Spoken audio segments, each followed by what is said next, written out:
Olá, meu nome é Jonatas e hoje nós vamos estudar lógica. Eu não vou dar lógica simbólica porque eu acho que lógica simbólica tem muitas implicações. Eu vou só focar na lógica aristotélica de um jeito um pouco mais solto, de um jeito um pouco mais resumido, mas que seja mais palatável para as pessoas que vão ver este vídeo. Afinal, é um vídeo para ensino médio.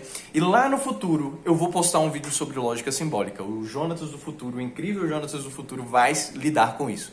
Primeiro tópico, por que estudar lógica? A lógica, ela permeia toda forma de sistematização de conhecimento que nós temos no mundo.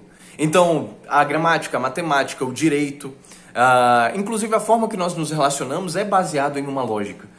Tanto é que nós temos a frase de isso foi ilógico, isso não teve sentido, ou seja, significa que isso que eu estou me referindo, seja uma atitude, seja uma palavra, seja um argumento, isso é incompreensível.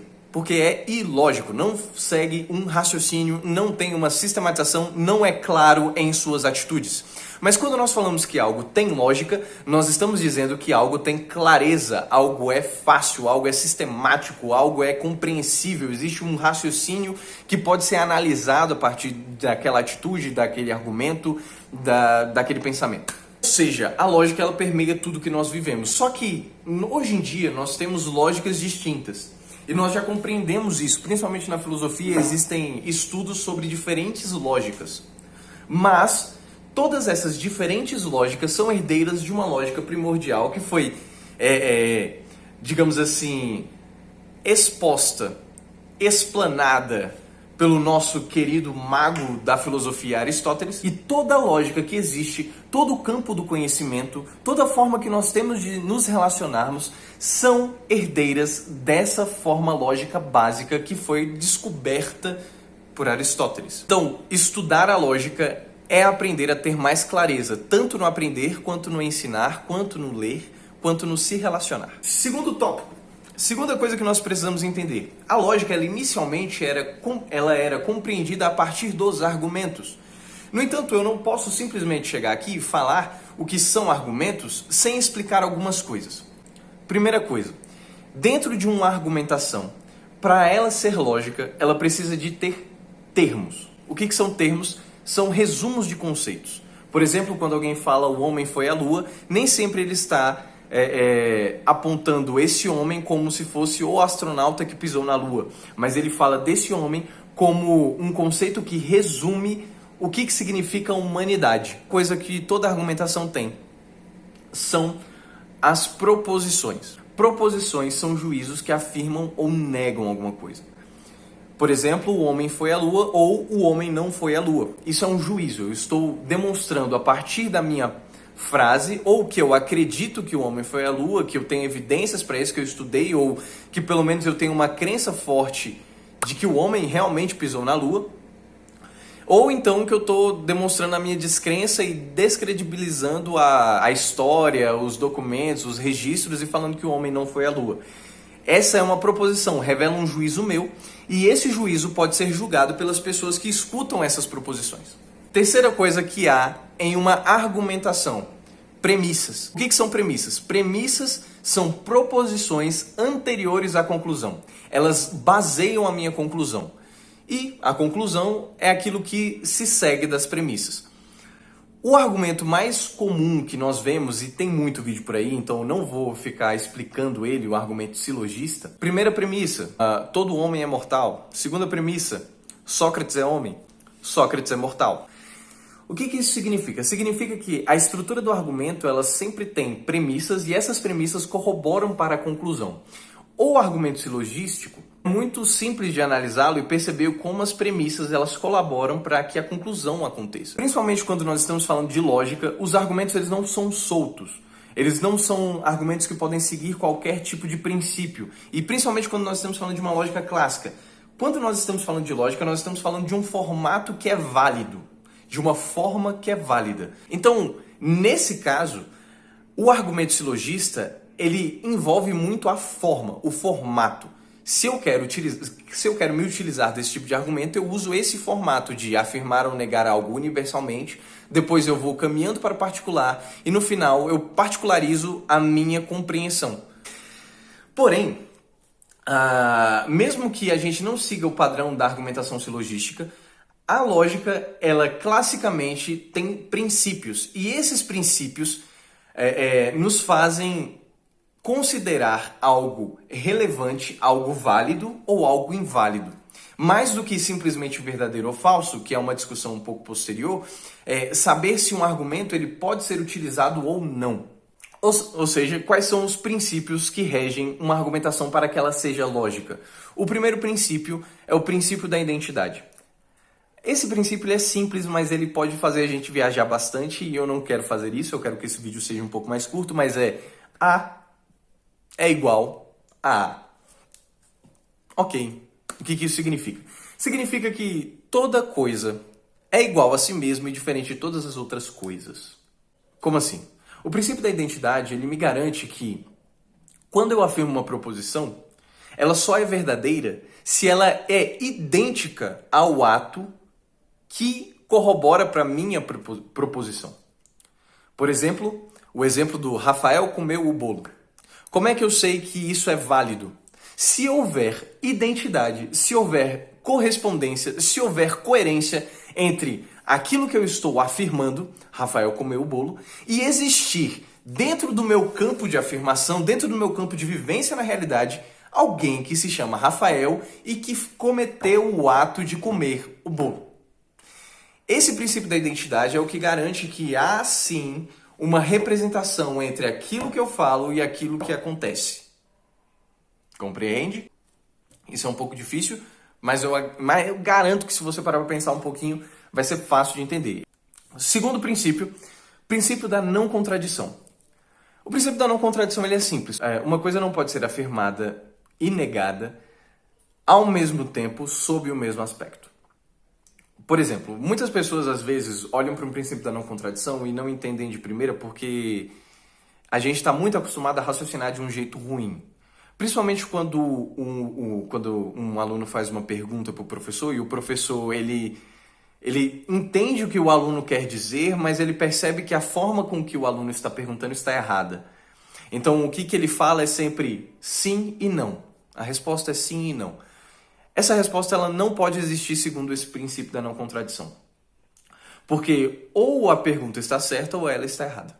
Ela não pode ser as duas coisas na mesma, sob o mesmo aspecto, nas mesmas condições. No entanto, a resposta do professor, quando acontece uma pergunta desse tipo, é justamente uma resposta de alguém que afirma e nega uma mesma coisa sob aspectos diferentes. Porque uma coisa é aquilo que o professor está pensando e a outra coisa é a forma como o aluno está tentando perguntar. Então, ele fala sim para aquilo que ele compreende e não para aquilo que o aluno está perguntando. Um exemplo que é mais fácil de compreender é quando, por exemplo, e principalmente em Brasília, quem mora em Brasília já passou por isso, você está na rodoviária do Plano Piloto e você tem que ir para o Palácio do Planalto porque você vai ter uma entrevista de estágio. Só que na rodoviária do Plano Piloto começa a chover muito, cai um toró ali. E você sai correndo porque você tem que chegar na hora para a entrevista. Correndo uns 100 metros para frente, a chuva para. Mas ela não para porque parou de chover, mas porque você entrou em um ambiente, um território, onde a chuva não está progredindo mais. Ela parou de ir para frente, então em um lado está luz e o outro lado está trevas, chuvas, relâmpago e destruição. E você olha para trás e pensa, nossa, em Brasília está chovendo e não está chovendo ao mesmo tempo. Qual é o problema disso aqui? Ele não é algo que está indo contra o princípio da não contradição. Porque Brasília é um território e como um território ele tem locais vastos. Quando eu afirmo que Brasília está e não está chovendo, eu não estou afirmando sobre o território completo de Brasília. Eu estou afirmando sobre um aspecto local em chove em cima da rodoviária, mas não chove em cima do Palácio do Planalto, por exemplo. Então, o princípio da não contradição, ele precisa, para ele ser totalmente quebrado, digamos assim, ele precisa haver uma afirmação que afirme e negue ao mesmo tempo sob o mesmo aspecto. Como, por exemplo, eu estou me molhando seco. Ou então, chove e não chove enquanto estou me molhando seco. Isso faz sentido? É claro que não, porque é ilógico, é irracional. ele está sendo afirmado e negado sobre o mesmo aspecto e isso não produz nenhum conhecimento verdadeiro, mas produz simplesmente confusão. Terceiro princípio da lógica para que uma argumentação seja vista como uma argumentação lógica é o princípio do terceiro excluído. Uma coisa só pode ser ou verdadeira ou falsa. Não existe um meio termo. Não existe um meio incluído. Uma coisa só pode ser verdadeira ou falsa. É claro que durante uma correção de provas, o professor, quando está corrigindo, ele dá meio certo. Quando ele dá meio certo, ele dá a entender que parte daquela questão está falsa e parte daquela questão está verdadeira. É julgada como correta e a outra parte é errada. Isso é ser muito parceiro do aluno, porque se nós seguíssemos o princípio lógico correto, não existiria meio certo. Só existiria certo e errado. Porque uma coisa não pode ser falsa e verdadeira. Uma coisa ou é falsa ou é verdadeira. Ok, quando um argumento segue esses 3 pontos, que é o ponto da identidade, princípio da não contradição e o princípio do terceiro excluído, ele é um argumento válido. Quando ele não segue esses 3 pontos, ele se torna inválido. E dentro disso, quando você julga entre o válido e não válido, você ainda pode julgar entre o verdadeiro e falso. Verdadeiro é aquilo que corresponde aos fatos. Seja lá o que fato signifique. E a verdade, ela é entregue, digamos assim, você julga algo como verdadeiro ou falso se esse algo é um juízo, é uma afirmação ou uma negação sobre algo, é uma proposição. E se essa proposição está situada dentro de uma argumentação, com premissas e conclusões. Aqui, quando nós estamos falando de argumentação, por mais que pareça ser de um jeito muito artificial, você faz isso o tempo todo. Quando você quer convencer o seu pai de comprar alguma coisa, quando você quer convencer a si mesmo de fazer alguma coisa e quando você quer escrever uma redação, você está treinando nada mais, nada menos do que a sua capacidade de argumentar. Ter uma forma sistematizada de argumentar ajuda muito a escrever redações, a compreender dissertações, a entender o que você tem que colocar ou como você tem que concatenar suas ideias, como você tem que escrever a sua cadeia de ideias, mas isso pode ser adquirido conforme você vai escrevendo, mas também pode ser adquirido estudando lógica e sabendo como é que se sistematiza bem uma argumentação. E desse jeito, nós podemos compreender que existem formas distintas de argumentar. O primeiro estilo de argumentação: dedução. Dedução significa que você vai tirar uma conclusão a partir das suas premissas. Em uma dedução, a conclusão ela precisa seguir da premissa. E se ela segue da premissa, então significa que a dedução está correta e ela é verdadeira. Por exemplo, quando alguém fala assim, gatos voam, todo gato voa. Afonso é um gato, logo Afonso voa. Aí você pensa, não, isso aqui está claramente errado, não faz sentido, gatos não voam, eu não conheço esse tal de Afonso e não faz sentido ele ser um gato e voar. Porque gato não voa. Por princípio, a primeira premissa está errada. Só que nós não estamos analisando essa proposição em relação ao mundo, nós estamos analisando essas proposições em relação à dedução. E em relação à dedução, a conclusão seguiu da premissa. Logo, isso é verdadeiro. É um jeito um pouco estranho, é engraçado, mas é porque a forma e a verdade aqui são quase que idênticas. A segunda forma de argumentação, indução. A argumentação indutiva ela é uma argumentação muito mais simples e muito mais utilizada. Ela é bem conhecida como argumentação de premissas parciais. Ao contrário da argumentação por dedução, porque na dedução você tem certeza das suas premissas. A indução ela pode cair em alguns erros. Ela é um pouco mais fácil de cair em erros do que a própria dedução. Só que a dedução ela cria um universo artificial e a indução ela tenta ser um pouco mais científica, ela tenta ser um pouco mais voltada para a realidade. Só que quando nós nos voltamos para a realidade, nós começamos a compreender que existem variáveis que a gente não pode prever. E é por isso que existe um modo de usar a indução a partir das estatísticas. É muito comum que pessoas se utilizem do argumento indutivo com estatística. Por exemplo, esses dias saiu uma matéria dizendo que 99% das mortes causadas por Covid nos Estados Unidos são de pessoas não vacinadas. O que esse argumento nos diz? Primeira coisa, que 99% dos mortos, ou seja, não significa que são os infectados, não significa que todos os mortos, o que não significa que 100% dos mortos são não vacinados, e não significa que todo não vacinado vai morrer por Covid. 99% dos mortos não foram vacinados. Existe uma correspondência aqui, existe uma correlação. Parece que é um efeito de causa e consequência, porque é 99%, é um número que não é irrelevante.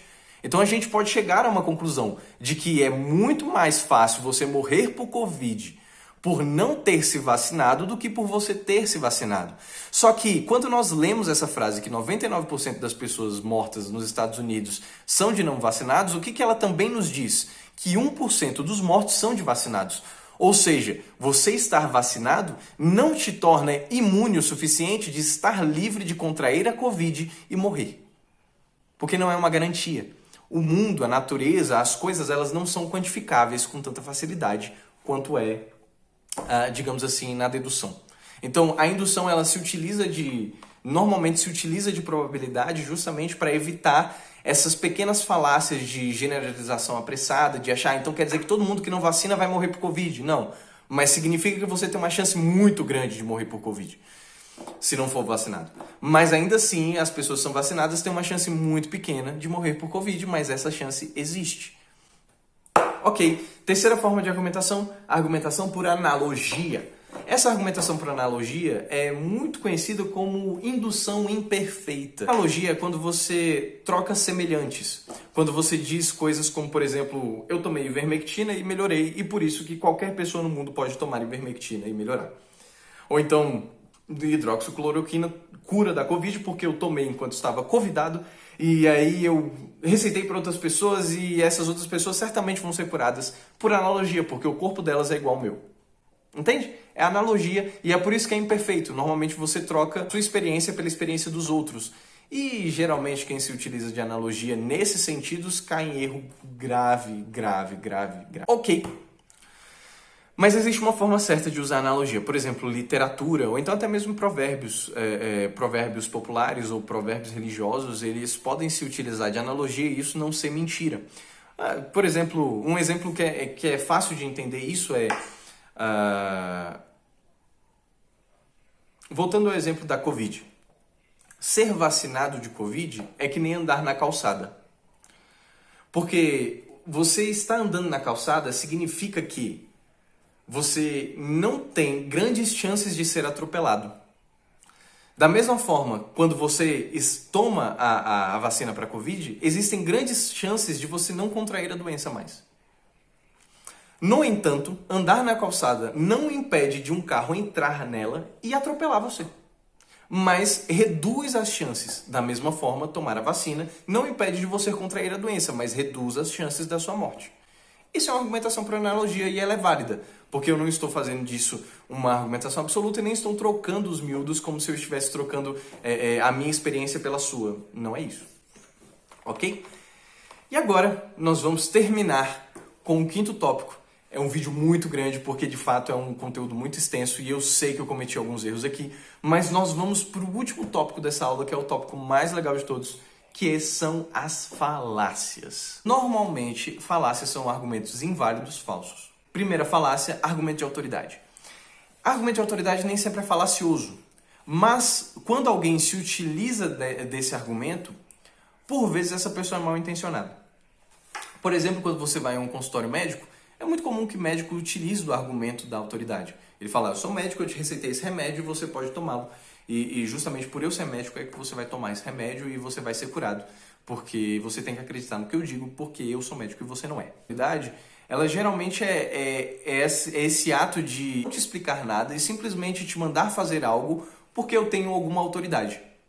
Eu sou o presidente e por isso eu posso mandar as Forças Armadas na rua. Eu sou o médico e por isso eu posso te receitar qualquer tipo de remédio e você tem que acreditar nisso. O que a gente usa para contornar a falácia de autoridade? Buscar explicações. Por exemplo, um bom médico vai te examinar, vai pedir exames, vai interpretar os exames e vai te falar quais são as interpretações que ele tem desses exames e ele vai te falar por que ele está te receitando aqueles remédios com base nos exames que você entregou e os sintomas que você descreveu para o médico. Um mau médico seria aquele que simplesmente não olha para sua cara, escuta os seus sintomas, que podem ser sintomas de qualquer coisa.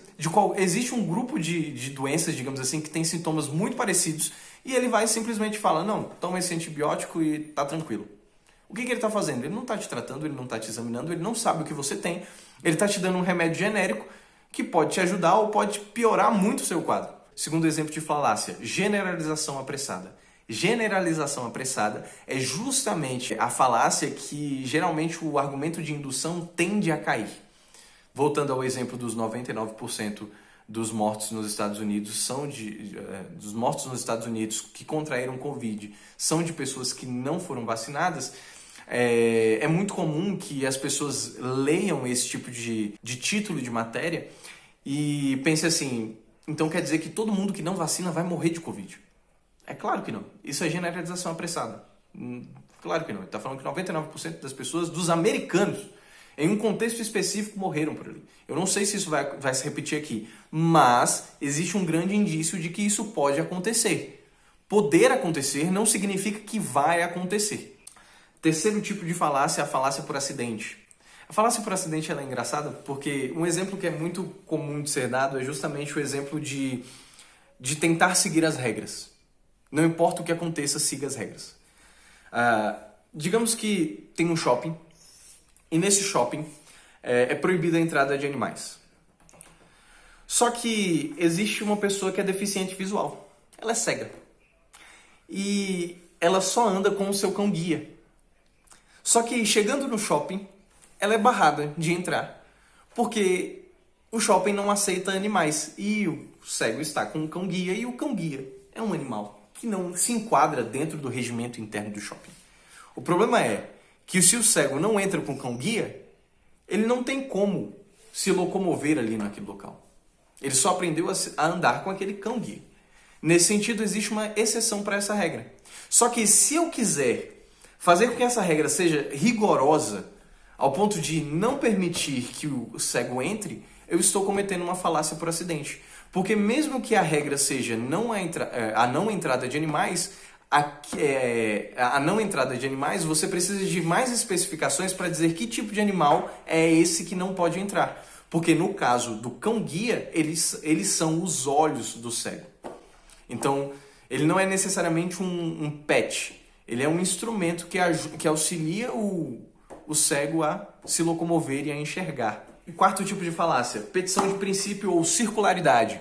Normalmente é quando você usa palavras intercambiáveis, sinonímicas, quando você utiliza as mesmas palavras para explicar uma coisa. Por exemplo, esse ato é condenável porque ele é injusto, e ele é injusto porque é condenável. Circularidade. Quinta coisa, falácia do equívoco ou ambivalência. O que essa falácia é?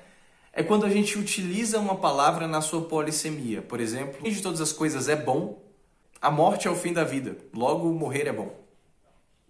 Por que isso é falacioso? Porque o fim de todas as coisas é bom não necessariamente é o fim da vida, ou a morte, ou o final de acabar o mundo. Às vezes é o fim de todas as coisas no sentido de objetivo das coisas. É o fim de todas as coisas no sentido da utilidade das coisas. Então, geralmente a falácia do equívoco ou da ambivalência é essa falácia que as pessoas às vezes estão discutindo e falam: ah, você me chamou de doce, mas doce é bom, mas para mim parece que você está sendo irônico. Entende? As pessoas entendem de formas diferentes a mesma palavra, porque a palavra ela tem diferentes significados e diferentes pessoas se relacionam de formas diferentes com as palavras. Então, quando a gente está dentro de uma argumentação ou então dentro de uma discussão, a gente precisa deixar muito claro quais são os nossos princípios. Como é que a gente enxerga cada palavra para a gente não cair nesses erros. Sexta falácia, sexto e último exemplo de falácia, falácia da falsa causa, ou post hoc. É quando uma pessoa associa causas com consequências que não necessariamente têm ligação. O governo chinês é a causa da Covid.